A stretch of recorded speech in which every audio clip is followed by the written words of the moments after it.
Assalamualaikum, salam Malaysia Madani. Kanta 744 mendahului berita dimulakan dengan rangkuman berita utama dalam segmen esensi.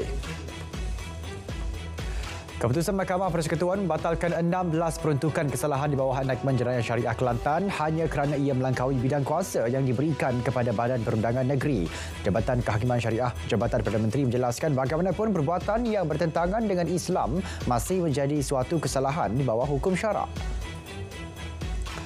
Susulan keputusan Mahkamah Persekutuan berhubung Jenayah Syariah Kelantan, Kerajaan Negeri Johor akan membuat kajian peruntukan kesalahan syariah di negeri itu. Menteri Besarnya berkata ia bagi memastikan apa sahaja yang diputuskan di peringkat negeri selari dengan Perlembagaan Persekutuan.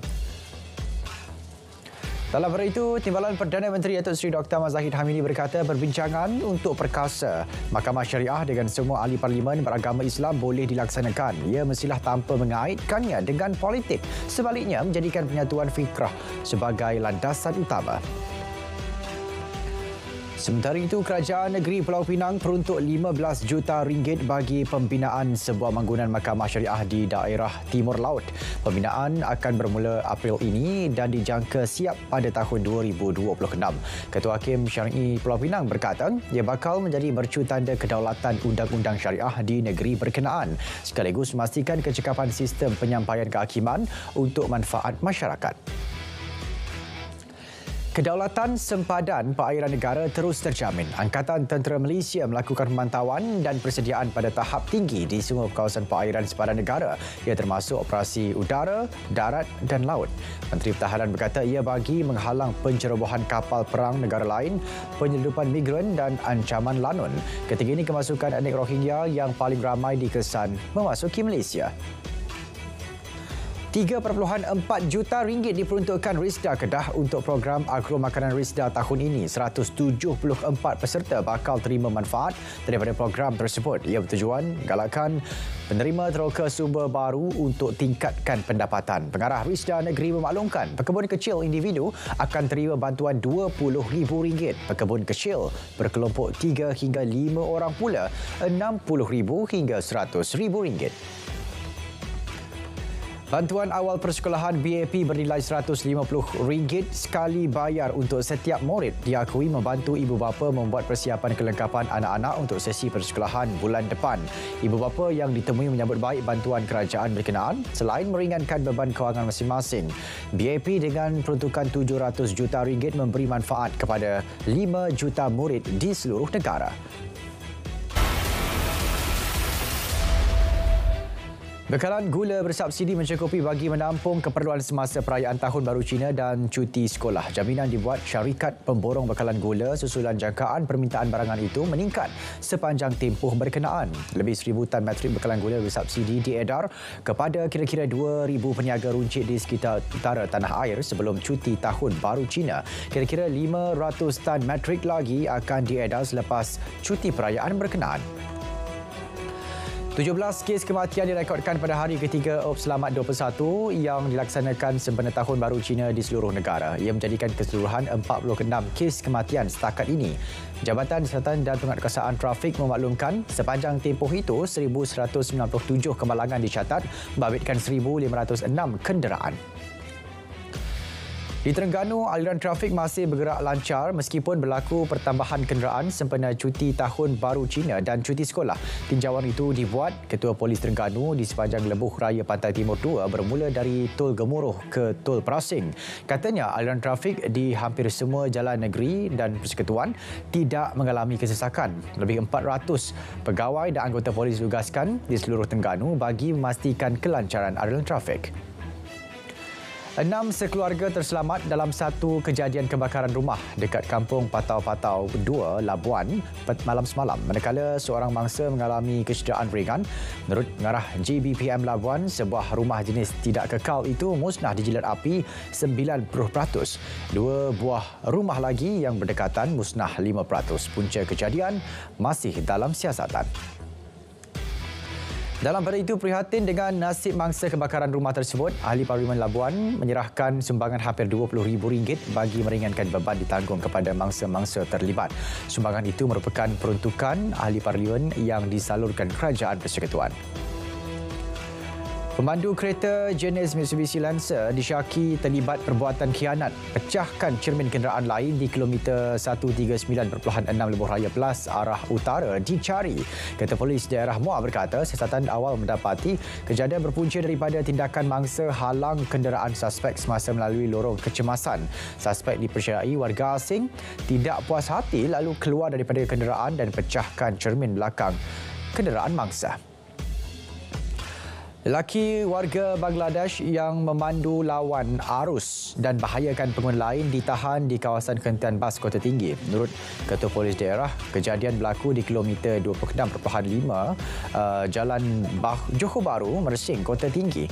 Lelaki terbabit tiada lesen memandu dan kes disiasat mengikut Seksyen 42/1 Akta Pengangkutan Jalan 1987.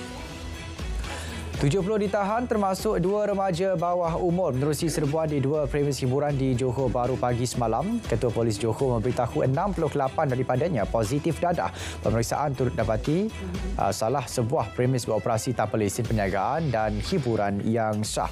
Sebuah lagi premis didapati beroperasi melebihi had masa ditetapkan. 98 laporan jenayah komersial direkodkan di Terengganu dalam tempoh seminggu bermula 4 Februari lepas. Kes berkenaan juga berkurang sebanyak 38 kes berbanding 136 laporan diterima pada minggu sebelumnya. 21 kertas siasatan telah dibuka membabitkan 25 laporan berkaitan kejadian pengurangan wang di dalam akaun bank bangsa. Rombakan portfolio Exco Johor akan diumum minggu depan. Menteri Besar memaklumkan ia melibatkan perubahan yang minimum. Rombakan tersebut bertujuan memperkasakan pentadbiran negeri. Baik, mengenai cadangan jadikan kampung baru Cina di Selangor sebagai tapak UNESCO, Menteri KPKT menjelaskan ia masih di peringkat awal. Ini kerana cadangan itu memerlukan kajian kebolehlaksanaan terlebih dahulu sebelum diangkat ke peringkat Kabinet. Justru beliau meminta semua pihak untuk tidak menjadikan cadangan tersebut sebagai satu polemik. Amaran hujan berterusan tahap buruk dijangka berlaku sehingga Selasa ini di kawasan-kawasan Kuching, Serian dan Samarahan, Sarawak. Menurut Met Malaysia, bagi tempoh sama juga amaran tahap waspada dikeluarkan di Seri Aman, Betung, Syarike, Sibu, Mukah serta Song dan Bukit Mabung di Kapit. Lebih 3,000 pengunjung menyaksikan fenomena laut terbelah di Tanjung Ru, Langkawi. Fenomena dikenali Sandbar Walk itu membentuk lintasan menuju ke beberapa pulau kecil. Ia bermula 6.45 pagi tadi selama sejam dan hanya berlaku sekali setahun. Jangan ambil ringan kepentingan kelestarian alam sekitar. Raja Muda Kedah bertitah rakyat perlu sentiasa berusaha menjaga alam semula jadi yang berfungsi bekalkan keperluan asas hidup. Ini termasuk bekalan air dan makanan. Raja Muda Perlis pelawak agensi-agensi kerajaan swasta mahupun Persatuan Sukan Kebangsaan untuk memilih Perlis sebagai lokasi Temasya Sukan Tahunan sepanjang tahun ini sehingga 2026. Pelawaan dibuat selari dengan Tahun Melawat Perlis serta Tahun Melawat Malaysia. Selain kemudahan yang terdapat di Kompleks Sukan Tuanku Syed Putra Kangar, banyak institusi pengajian tinggi yang turut dilengkapi fasiliti sama berupaya menampung penganjuran temasya berkenaan.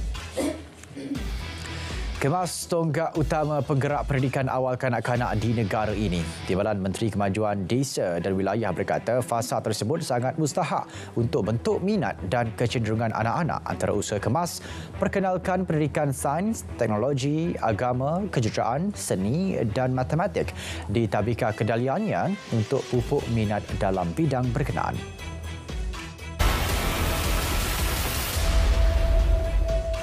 Malaysia mampu mencapai unjuran pertumbuhan ekonomi negara sekitar 4 hingga 5% pada 2023. Penganalisis ekonomi berpandangan ini berikutan negara mencatat pertumbuhan positif sepanjang 3 suku pertama 2023 yang menggambarkan ekonomi berada di landasan tepat. Imbangan perdagangan yang baik dan ekspor positif akan mendorong kepada pertumbuhan ekonomi negara. Pasaran getah Malaysia dijangka diniagakan seimbang minggu depan. Aktiviti pembelian dan penambahan semula stok secara sekali-sekala dijangka berlaku berdasarkan penggunaan semasa. Bekas Presiden Persatuan Pengeluar Sarung Tangan Getah Malaysia bagaimanapun memaklumkan aktiviti pengeluaran dan perdagangan getah akan tersekat pada tahap tertentu berikutan hujan yang tidak menentu dan juga cuti Tahun Baru Cina yang panjang. Kearah mempertingkat kemahiran pekerja khususnya dalam sektor yang alami kekurangan bakat, IPT perlu tawar lebih banyak khusus untuk bekalkan tenaga mahir. Presiden Persatuan Majikan Malaysia berkata, ia pada masa sama dapat perkukuh ikatan pendidikan antara kedua-dua entiti dalam menangani keperluan khusus tenaga kerja. Usaha itu juga diharap dapat jadikan Malaysia negara pengeksport bakat di peringkat dunia. Lebih 200,000 pelancong disasar ke Langkawi setiap bulan. Menurut Ketua Pegawai Eksekutif LADA, untuk 11 hari pertama bulan ini, jumlah pelancong ke pulau itu cecah 50,000 orang. Lebih 30,000 daripadanya guna perkhidmatan udara, manakala bakinya guna laluan darat. Bank Islam menegaskan tiada pihak ketiga dilantik untuk mendapatkan maklumat dan butiran akaun pelanggan. Justru institusi bank itu menasihati pelanggan agar sentiasa berwaspada terhadap penipuan pancingan dan perisian data. Pelanggan juga dinasihati agar tidak klik atau memuat turun teks atau email yang mengandungi pautan yang tidak sah.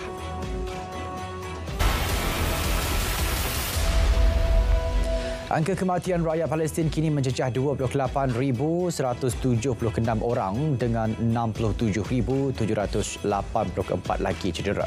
Kementerian Kesihatan di Gaza memaklumkan 112 orang terbunuh dalam tempoh 24 jam ini akibat serangan tanpa henti Israel. Kini, penjajah Zionis menyasarkan serangan ke atas Rafah yang sepatutnya menjadi tempat akhir selamat untuk penduduk Palestin berlindung selepas hilang tempat tinggal akibat dibedil. Dalam pada itu, satu letupan berlaku di Rafah pada pagi Ahad. Rafah kini menjadi tempat perlindungan lebih sejuta penduduk Palestin yang terpaksa bersesak-sesak di kawasan berkenaan. Ia selepas penjajah Israel menyerang dan menghalau penduduk Gaza supaya meninggalkan tanah air mereka. Terdahulu semalam, serangan udara dilancarkan Zionis di Rafah menyebabkan 17 terbunuh. Ketua Negara Haram Netanyahu sekali lagi guna taktik sama berjanji kononnya Israel akan memberi laluan selamat kepada penduduk Gaza di Rafah. Serangan di wilayah itu katanya bagi menghapuskan pejuang Hamas. Laknatullah itu bagaimanapun tidak mendedahkan rangka kerja bagi laluan selamat tersebut. Sekurang-kurangnya $20 bilion Amerika diperlukan untuk pembinaan semula Gaza. Anggaran itu dikeluarkan NGO Hayat Yolu yang mengambil kira keutamaan intervensi jangka pendek, sederhana dan panjang. Ini termasuk pembinaan semula rumah dan sekolah selain pemulihan sektor kesihatan, projek penyulingan air masin serta tenaga suria, juga bantuan kepada anak yatim. 4 maut dalam serangan dron Zionis yang sasar sebuah kenderaan di Bandar Jadra, Lubnan. Kawasan itu terletak kira-kira 60 km dari sempadan kawasan diduduki Israel secara haram. Ini kali kedua Lubnan dibom sejak tercetusnya perang Hamas-Israel Oktober lalu. Warga Indonesia di Malaysia tunai tanggungjawab mengundi sempena pemilu 2024. Perantau ambil kesempatan cuti umum Tahun Baru Cina untuk turun. 6 pusat undi dibuka hari ini termasuk di Ibu Negara Johor, Pulau Pinang, Kota Kinabalu dan Tawau Sabah serta Kuching Sarawak.